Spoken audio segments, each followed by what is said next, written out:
ये परेशान करने वाला सवाल, क्या वो हमेशा से यहीं थे? क्या हो अगर वो कभी आए ही ना हो? क्या हो अगर वो असल में कभी गए ही ना हो? ये वो डरावना सवाल है जो ऑफिशियल कहानियों के आसपास मंडराता रहता है। हम तारों में एक्स्ट्रा टेरेस्ट्रियल लाइफ के निशान ढूंढते हैं, लेकिन क्या सबसे बड़ी डिस्कवरी पहले से ही हमारी नाक के नीचे हो सकती है? क्या एडवांस्ड नॉन ह्यूमन इंटेलिजेंसेस अर्थ की कहानी का कोई पुराना छिपा हुआ हिस्सा हो सकते हैं? ये आइडिया बहुत ज्यादा परेशान करने वाला है। ये हिस्ट्री की हमारी पूरी अंडरस्टैंडिंग, कॉस्मोस में हमारी जगह को चैलेंज करता है। इस पॉसिबिलिटी के बारे में सोचो। पुरानी मिट्स में स्काई गॉड्स की बात होती है। अजीब आर्टिफैक्ट्स भूली हुई टेक्नोलॉजीज की तरफ इशारा करते हैं। क्या ये मिसइंटरप्रिटेशंस हो सकती है, या फिर ये किसी जेन्युइन, बहुत पहले से एस्टैब्लिश्ड प्रेजेंस की गूंज है? शायद रॉजवेल वाले विजिटर्स पहले नहीं थे। ये नोशन कि एलियंस दूर से आए इन्वेडर्स नहीं, बल्कि लॉन्ग टर्म रेजिडेंट्स हैं, सब कुछ बदल देता है। ये हर एनोमलस इवेंट, हर अनएक्सप्लेन्ड साइटिंग को रिफ्रेम करता है। इस स्पेसिफिक गहरे सवाल पर ऑफिशियल चैनल्स की साइलेंस कान फाड़ देने वाली है। गवर्नमेंट्स अनआइडेंटिफाइड एरियल फिनोमेना को एक्नॉलेज करती हैं। वो एडमिट करती हैं कि कुछ एनकाउंटर्स कन्वेंशनल एक्सप्लेनेशन को डिफाई करते हैं। सीक्रेसी का बांध टूटने लगा। एक high ranking US intelligence official सामने आए। उनका नाम डेविड ग्रश था। उनकी टेस्टिमनी जो ओथ लेकर दी गई थी, एक्सप्लोसिव थी। उन्होंने एक कोवर्ट, दशकों पुराने प्रोग्राम के बारे में बताया।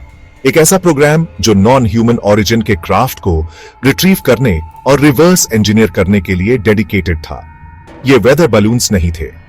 ग्रश ने एलेज किया कि मटेरियल्स, यहां तक कि इंटैक्ट और पार्शली इंटैक्ट व्हीकल्स भी रिकवर किए गए थे। उन्होंने इन क्राफ्ट से एसोसिएटेड बीइंग्स के बारे में नॉलेज होने का क्लेम किया। इसके इंप्लीकेशंस चौंकाने वाले थे, जिसने इंटेलिजेंस कम्युनिटी और उससे भी आगे तक शॉकवेव्स भेज दिए। सालों से मिलिट्री पायलट्स ने स्ट्रेंज एनकाउंटर्स रिपोर्ट किए थे। हाईली ट्रेन्ड एविएटर्स ने फिजिक्स को डिफाई करने वाले ऑब्जेक्ट्स डिस्क्राइब किए। ये ऑब्जेक्ट्स ऐसे मैन्यूवर्स परफॉर्म करते थे जो नोन टेक्नोलॉजी के लिए इम्पॉसिबल थे। वो इनक्रेडिबल स्पीड से एक्सेलरेट करते थे। वो इंस्टेंटेनियसली रुक जाते थे। वो बिना विजिबल मीन्स ऑफ प्रोपल्शन के मूव करते थे। यूएस नेवी ने ऑफिशियल फुटेज रिलीज किया। टिक टैक, गिम्बल, गो फास्ट, इन वीडियोस में इनएक्सप्लिकेबल एरियल फिनोमेना दिखे। पायलट्स कुछ ट्रेनिंग एरियाज में नियर डेली एनकाउंटर्स की बात करते थे। उनका बिविल्डरमेंट, उनका कंसर्न पाल्पेबल था। विसल ब्लोवर की टेस्टिमनी ने इन पायलट रिपोर्ट्स को एक नया टेरिफाइंग कॉन्टेक्स्ट दिया। अचानक वो स्ट्रेंज लाइट्स और इम्पॉसिबल क्राफ्ट सिर्फ एनोमलीज नहीं रह गए। वो पोटेंशियली उसी प्रोग्राम का एविडेंस थे जिसे ग्रुश ने डिस्क्राइब किया था। पायलट्स हेलुसिनेट नहीं कर रहे थे। वो उन एंटिटीज की एक्टिविटीज विटनेस कर रहे थे जिनकी प्रेजेंस को गवर्नमेंट बुरी तरह कंसील करने की कोशिश कर रही थी। ये फिनोमेनन सिर्फ अमेरिकन एयर स्पेस तक कन्फाइंड नहीं है। ये ग्लोबल है। Unidentified flying objects, strange lights और इनएक्सप्लिकेबल एरियल इवेंट्स की रिपोर्ट्स हर कॉन्टिनेंट से आ रही है। रिमोट ऑस्ट्रेलियन आउटबैक से लेकर यूरोप के बसलिंग सिटीज तक, रशिया के फ्रोजन एक्सपेंसेस से लेकर साउथ अमेरिका के डेंस जंगल्स तक। दशकों से ऑर्डिनरी पीपल ने ऊपर देखा है और ऐसी चीजें देखी हैं जिन्हें वो अंडरस्टैंड नहीं कर सकते। ये सिर्फ फ्लीटिंग ग्लिम्पसेस नहीं है। कुछ एनकाउंटर्स प्रोलॉन्ग्ड होते हैं जिन्हें मल्टीपल इंडिविजुअल्स, कभी कभी तो एंटायर कम्युनिटीज विटनेस करती हैं। इन ग्लोबल साइटिंग्स का शेयर वॉल्यूम कंपेलिंग है। ये किसी ऐसी चीज की तरफ पॉइंट करता है जो अनडिनायबली रियल है, जो बॉर्डर्स और कल्चर से ट्रांसेंड करती है। लीक्ड वीडियोस और फोटोग्राफ्स सरफेस होते रहते हैं, अक्सर दूसरे देशों के मिलिट्री या ऑफिशियल सोर्सेज से। ब्राजील, चिले, फ्रांस, जिन नेशंस की अपनी यूएफओ रिसर्च बॉडीज हैं, उन्होंने कंपेलिंग डेटा रिलीज किया है। कुछ फुटेज में ऑब्जेक्ट्स इंटेलिजेंट कंट्रोल के साथ मूव करते हुए, ऐसे मैन्यूवर्स परफॉर्म करते हुए दिखते हैं जो एरोडायनामिक्स और प्रोपल्शन की हमारी करंट अंडरस्टैंडिंग को डिफाई करते हैं। इन्हें आसानी से मिसआइडेंटिफिकेशंस या होक्सेस कहकर डिसमिस नहीं किया जा सकता। इस एविडेंस में से कुछ की क्वालिटी और कॉन्टेक्स्ट सेप्टिक्स के लिए डीपली ट्रबलिंग है।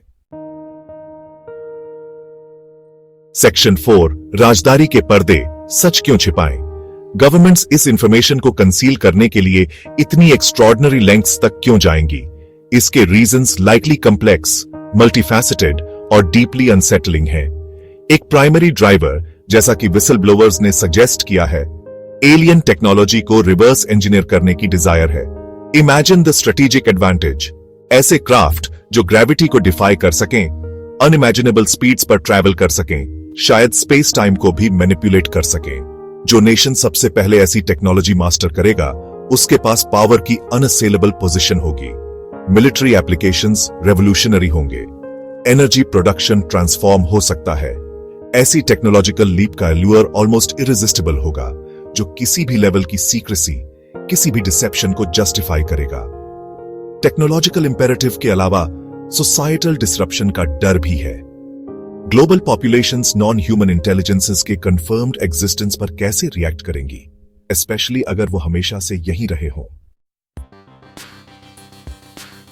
सेक्शन 5, अनदेखे पड़ोसी। क्या हम सच में अकेले हैं? एविडेंस बढ़ता जा रहा है। विसल ब्लोअर्स बोल रहे हैं, पायलट्स रिपोर्ट कर रहे हैं, ग्लोबल साइटिंग्स परसिस्ट कर रही हैं, साइंटिफिक एनोमलीज एक्सप्लेनेशन मांग रही हैं। ये नैरेटिव कि हम अकेले हैं या एलियन कॉन्टैक्ट एक डिस्टेंट फ्यूचर प्रोस्पेक्ट है, अब कमजोर पड़ रहा है। ये इंक्रीजिंगली एक केयरफुली कंस्ट्रक्टेड फसाड जैसा लग रहा है। एक कहानी जो हमें काम रखने के लिए, हमें आउटवर्ड्स, तारों की तरफ देखने के लिए सुनाई गई, जबकि रियल मिस्ट्री यहीं अर्थ पर अनफोल्ड हो रहा है। ये पॉसिबिलिटी कि एलियंस कभी गए ही नहीं, कि गवर्नमेंट्स को हमेशा से पता था, अब कोई फ्रिंज आइडिया नहीं रहा। ये एक सीरियस क्वेश्चन है जो सीरियस आंसर्स डिमांड करता है।